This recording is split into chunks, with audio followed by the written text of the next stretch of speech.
প্রবাস ফেরত স্বজনকে এয়ারপোর্টে আনতে গিয়ে আর বাড়িতে ফেরা হলো না একই পরিবারের 7 জনের।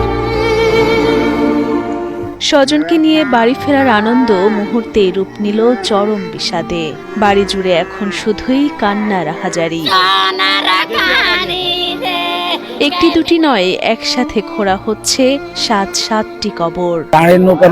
ঘটনাটি ঘটে বুধবার ভোরে প্রায় 5:30টার দিকে নোয়াখালীর বেগমগঞ্জ উপজেলার চন্দ্রগঞ্জ পূর্ব বাজার এলাকায় একটি যাত্রীবাহী মাইক্রোবাস নিয়ন্ত্রণ হারিয়ে খালে পড়ে গেলে প্রাণ হারান একই পরিবারের 3 মেয়ে শিশুসহ 7 জন।